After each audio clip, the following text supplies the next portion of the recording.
Bonjour, moi c'est Viviane Dallot, servante de Dieu, et je bénis Dieu pour cette occasion qui m'est donnée de pouvoir m'exprimer, de pouvoir parler, m'adresser à vous.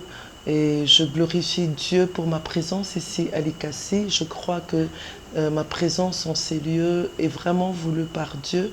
Et je bénis Dieu pour l'Église missionnaire pâturage, surtout pour le thème exploité cette année, tout au long de cette semaine, seul à seul avec Dieu. Une chose très très importante. Je suis là depuis jeudi soir et j'ai commencé à enseigner depuis vendredi matin. Vendredi matin, j'ai abordé le thème « Une femme pour Dieu d'abord, une femme au service de Dieu, une femme servante de Dieu ». Ces trois choses sont les trois vérités importantes pour une femme à connaître pour qu'elle soit une femme épanouie. Parce que la vie d'une femme commence d'abord entre les mains de Dieu. La femme, elle existe d'abord pour Dieu. Elle est pour Dieu d'abord. Sa vie commence entre les mains de Dieu. Cela, je parle d'une femme d'abord pour Dieu. C'est Dieu qui a décidé de l'existence de la femme. C'est Dieu qui a créé en premier la femme. Donc, quand je dis en premier, en fait, il y avait Ève qui existait déjà, et puis Dieu a créé la femme. C'est lui qui a pris la décision, sans l'influence de qui que ce soit. L'homme n'a rien eu à dire à ce moment-là. Dieu a décidé et la femme a existé.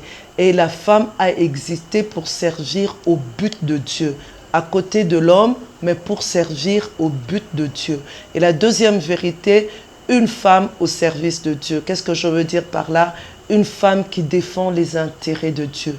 Quel que soit l'endroit où Dieu place la femme est appelée à servir, à défendre d'abord les intérêts de Dieu. Défendre les intérêts de Dieu. En tant que employée quelque part, elle est appelée à défendre les intérêts de Dieu. En tant que mère, dans l'éducation des enfants, dans la manière d'éduquer les enfants, dans la manière d'élever les enfants, elle est appelée à défendre les intérêts de Dieu. Dans sa relation avec son mari, elle est appelée à défendre les intérêts de Dieu. La femme n'existe pas à partir du moment où elle est demandée en mariage, où elle se marie, mais elle existe à partir du jour où Dieu a décidé qu'elle puisse être conçue, qu'elle puisse être mise dans le sein de sa maman. C'est à ce moment-là qu'elle commence à exister. La femme n'existe pas par l'homme, elle existe par Dieu.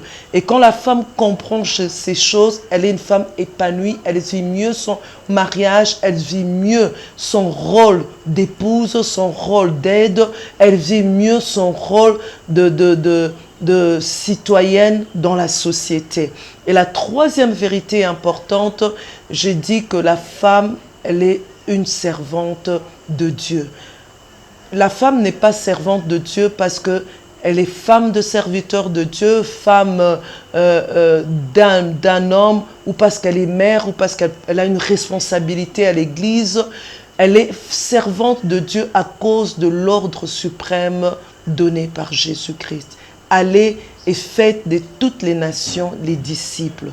Et voilà, c'est les trois vérités importantes et qu'une femme doit connaître. Elle doit intérioriser cela, comprendre que sa vie commence entre les mains de Dieu, qu'elle existe pour servir au but de Dieu, aux côtés de l'homme, en tant que mère, dans sa vie professionnelle, partout où Dieu peut la placer.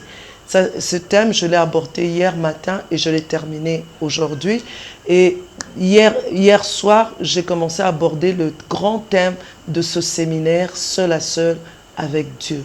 J'ai parlé de Jacob.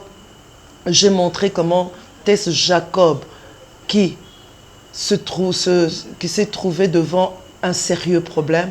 Dieu lui demande de rentrer dans son pays, son lieu de germination, où il allait l'élever, où il allait le bénir. Et Jacob, à ce moment, se rend compte qu'il avait des antécédents avec son frère Ésaü. Comment il allait pouvoir rentrer là-bas dans son pays alors qu'il savait qu'il avait volé le droit de naissance à Ésaü, alors qu'il savait qu'il avait trompé son père aveugle en volant la bénédiction d'Ésaü. Alors c'était difficile pour lui de rentrer là-bas. Alors il a commencé à implorer la grâce de Dieu. Il a demandé à Dieu, Seigneur, je t'en prie, délivre-moi de la main de mon frère pour que cette promesse que tu as donnée sur moi puisse se réaliser. J'aime ce passage de Genèse 32 au verset 24 qui dit « Jacob demeura seul ». Alors, donc le fait de demeurer seul dans la présence de Dieu déclenche un alors. Parce que alors est un adverbe qui veut dire à ce moment-là. Parce qu'au moment où il a décidé de se retrouver seul à seul avec Dieu, au moment où il a décidé de se retrouver seul à seul avec Dieu, c'est à ce moment-là qu'il y a eu, Dieu est intervenu, Dieu a apporté un changement au-delà de ce que lui pouvait imaginer. En entrant dans la présence de Dieu, pour lui, c'était de demander à Dieu, Seigneur, s'il te plaît, délivre-moi de la main de Jacob. Et puis, deuxièmement, permets que ta promesse se réalise. Mais Dieu, qui connaissait Jacob, il a fait comprendre à Jacob, ton problème n'est pas Ésaü, ton problème c'est toi-même. Tu as un problème de mensonge. Tu es rusé. Tu dois d'abord être délivré de là. Tu dois d'abord reconnaître que tu l'es, te repentir. Moi, je veux te délivrer de cela. Et puis à ce moment-là, tu seras éligible pour la réalisation de cette promesse-là dans sa vie. Donc, demeurer seul, alors le changement arrive. J'entre dans la présence de Dieu. Je décide d'entrer dans la présence de Dieu. Nous devons chercher ce moment-là d'être seul à seul avec Dieu. Alors nous allons déclencher des choses dans nos vies. Dieu va nous visiter au-delà de ce que nous pouvons nous imaginer. Dieu l'a visité, Dieu l'a changé. Jacob en Israël. Il est sorti de la présence de Dieu, non seulement délivré de la main de Ésaü, mais aussi changé lui-même. Parce que le changement ne vient pas de l'extérieur, mais le changement vient de l'intérieur. Parce que lui, il avait changé dans son intérieur, alors les choses avaient changé à l'extérieur. Il est allé rencontrer Ésaü. Ésaü ne lui a rien fait. Parce que le Dieu Tout-Puissant qui avait fait la promesse avait la puissance, la capacité de toucher le cœur d'Ésaü pour qu'Ésaü ne lui fasse rien. Et cet après-midi, je vais terminer avec le sujet suivant. Si hier, j'ai parlé de Jacob qui a décidé de se retrouver seul à seul avec Dieu, aujourd'hui, je parlerai de ce Dieu-là qui vient vers nous et qui décide de nous rencontrer, d'être seul à seul avec nous. Je donnerai l'exemple d'Agar. C'est vrai que Agar, nous n'allons pas prendre Agar comme modèle, mais nous allons nous concentrer sur ce que Dieu a fait dans la vie d'Agar. Agar était dans l'affliction, Dieu est venu vers elle. Elle s'est retrouvée seule à seule avec Dieu. Dieu l'a tendu la main.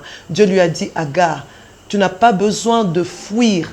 Dieu lui a posé d'abord la question, il demande d'où viens-tu et où vas-tu? Pour lui dire, tu n'as pas besoin de fuir d'où tu viens, mais tu as besoin de moi, moi qui bénis, moi qui peux te défendre, moi qui peux prendre soin de toi. Rentre d'où tu viens. Ton lieu de germination, c'est là-bas. Rentre là-bas et moi, je te bénirai. Moi, je ferai de cet enfant que tu portes dans son sein un grand homme. Et je parlerai aussi de la femme samaritaine, alors qu'elle était aussi dans l'affliction, dans une tristesse, parce qu'elle allait d'homme en homme. Elle changeait tout le temps de mari. Elle avait un sérieux problème. Jésus-Christ a décidé de la rencontrer. Jésus, alors qu'il était à ce puits, Jésus connaît toutes choses, c'est le Dieu omniscient, le Dieu omnipotent. Il était là à ce puits et elle, comme elle choisissait chaque fois à cause de ce qu'elle vivait comme malheur, comme honte, elle choisissait de sortir aux heures où personne n'allait puiser l'eau. Mais Jésus l'attendait, c'était le grand rendez-vous pour elle. Alors cet après-midi, je voudrais dire à une femme, Dieu provoque aussi le seul à seul. Combien de fois Dieu a-t-il provoqué le seul à seul dans ta vie? Il t'a parlé au travers de sa parole.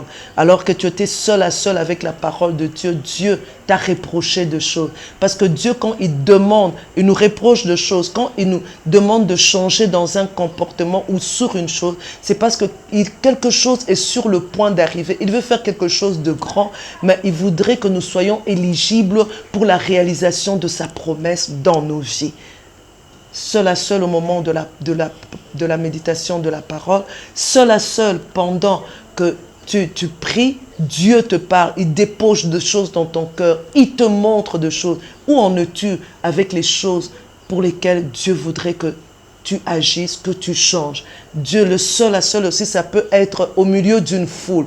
Au milieu d'une foule, tu peux sentir à l'église, le prédicateur peut parler, la prédicatrice peut parler au nom de Jésus et tu sens, tu as l'impression qu'il ne s'adresse, que la personne ne s'adresse qu'à toi. C'est comme s'il n'y avait personne d'autre dans la salle. C'est un seul à seul avec Dieu, où Dieu veut te visiter, Dieu te parle, il te change, il vient à toi. Comme cette conférence, Dieu a suscité cette conférence pour être seul à seul avec toi, pour te parler, pour que les choses changent. Parce qu'il veut que tu sois éligible pour la réalisation de ses promesses dans ta vie.